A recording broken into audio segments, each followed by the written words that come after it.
Bismillahirrahmanirrahim. Assalamualaikum warahmatullahi taala wabarakatuh. Alhamdulillah, apa kabar anak-anak? Hari ini kita akan melanjutkan materi pembelajaran kita mengenai bahasa Indonesia. Kita masih dalam tema 1, yang mana materi ini fokus kita adalah bahasa Indonesia, yaitu kita akan memahami atau mengetahui tentang apa itu pokok pikiran dan bagaimana cara kita mengetahui pokok pikiran dalam satu paragraf. Maka dari itu, marilah sebelum kita mulai, kita sama-sama mengucapkan basmalah. Dan saya harapkan kepada kalian untuk selalu memperhatikan, jangan ada yang bermain-main, agar pembelajaran kita bisa berjalan dengan lancar. Kita mulai ya. Baik. Pokok pikiran dalam teks bacaan. Bacaan adalah kumpulan dari beberapa paragraf yang tergabung menjadi satu kesatuan yang utuh.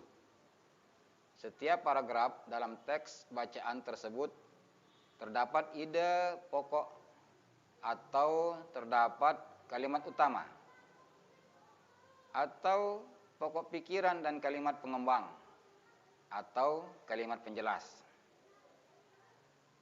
Lalu, apa yang dimaksud dengan pokok pikiran? Di sini, seperti kalian lihat, pokok pikiran adalah ide utama dari sebuah paragraf. Pikiran pokok disebut juga pikiran utama, gagasan utama, atau gagasan pokok. Jadi, pokok pikiran adalah ide utama dari sebuah paragraf. Pikiran pokok disebut juga pikiran utama, gagasan utama, atau gagasan pokok. Kita lanjut. Pokok pikiran dalam teks bacaan. Apa itu yang dimaksud dengan pokok pikiran dalam teks bacaan? Di sini kita akan melihat, pertama itu ada kalimat utama, yang kedua kalimat penjelas. Kalimat utama, yang dimaksud dengan kalimat utama adalah sebuah kalimat yang di dalamnya terdapat gagasan utama, gagasan pokok, ide pokok, pikiran pokok, ataupun ide utama pada suatu paragraf. Bagaimana cara kita menentukan pokok pikiran dalam satu paragraf? Di sini cara menentukan pokok pikiran dalam satu paragraf ada 3 cara. Yang pertama, membaca seluruh kalimat dalam paragraf. Yang kedua, menandai kalimat awal, akhir, atau kalimat awal dan kalimat akhir paragraf. Itu kita tandai, baik dengan memberikan dia warna atau dengan cara menggarisbawahi. Cara yang ketiga, menandai pokok pikiran, menandai pikiran pokok yang terdapat di awal, di akhir, atau kalimat awal dan akhir pada paragraf. Ini cara kita yang ketiga, dengan cara menandai pikiran pokok yang terdapat di awal, akhir, atau kalimat awal dan akhir pada paragraf. Kita lanjut. Jenis-jenis paragraf berdasarkan letak kalimat utama. Jadi, dengan melihat, mengetahui jenis paragraf, kita harus lihat di mana letak kalimat utamanya. Yang pertama disebut paragraf deduktif. Apa itu paragraf deduktif? Paragraf deduktif adalah paragraf yang ide pokok atau kalimat utamanya terletak di awal paragraf. Itu disebut dengan paragraf deduktif. Bagaimana ciri-ciri paragraf deduktif itu? Yang pertama di sini, ciri-ciri paragraf deduktif adalah kalimat utama berada di awal paragraf. Kalimat utama berada di awal paragraf. Yang kedua, kalimat disusun dari pernyataan umum yang kemudian disusul dengan penjelasan. Yang ketiga, pola paragraf.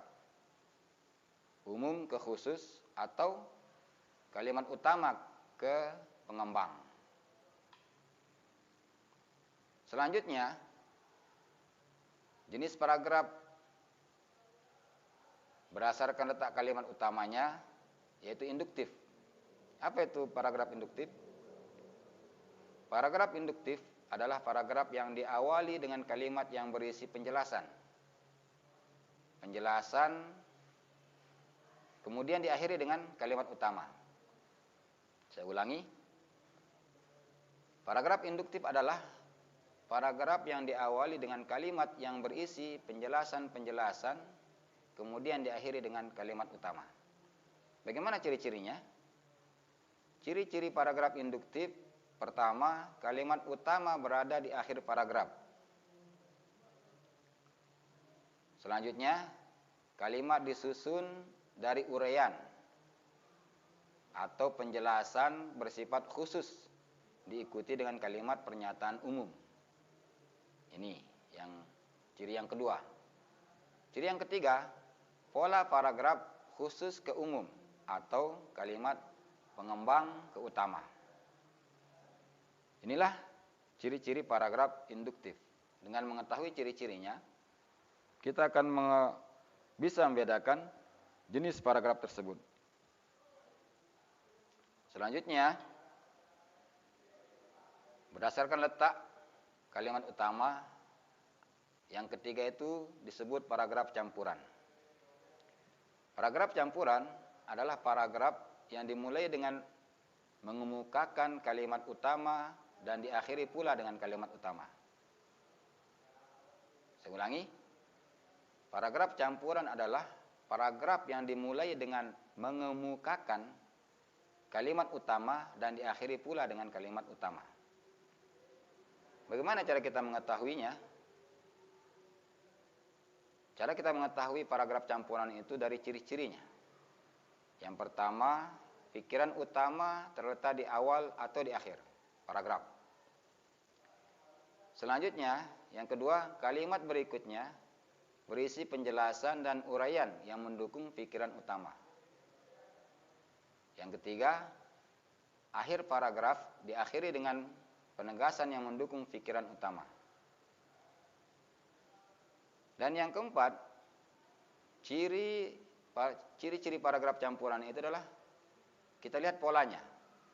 Pola paragraf campuran itu pertama dari umum, kemudian khusus, kembali ke umum. Ini ciri pola paragraf campuran.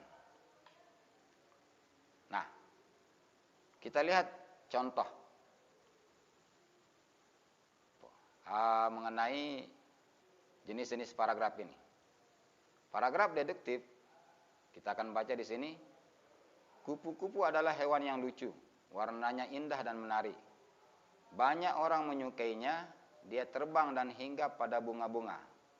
Badannya kecil, namun memiliki sayap yang lebar. Sukakah kamu pada kupu-kupu? Coba perhatikan kalimat yang tulisannya tebal. Kalimat yang tulisannya tebal di sini, kupu-kupu adalah hewan yang lucu. Ini namanya paragraf deduktif. Kenapa? Karena kalimat utamanya terletak di awal. Selanjutnya, contoh dari paragraf induktif. Paragraf induktif itulah kalimat utamanya terletak di akhir. Menjaga kebersihan di sekolah bukan hanya dilakukan petugas kebersihan sekolah saja. Menjaga kebersihan juga harus dilakukan para siswa. Bapak Ibu guru juga bertanggung jawab untuk menjaga kebersihan sekolah. Karyawan sekolah mulai tata usaha, kantin, koperasi, satpam dan sebagainya. Nah, di sini kita bisa lihat tulisan yang bertebal itu berada pada semua warga sekolah wajib menjaga kebersihan sekolah. Dan selanjutnya paragraf campuran. Contohnya bisa kalian baca di awal itu tulisannya tebal dan di akhir.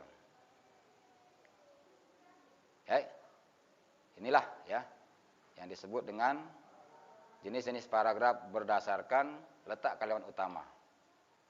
Baik.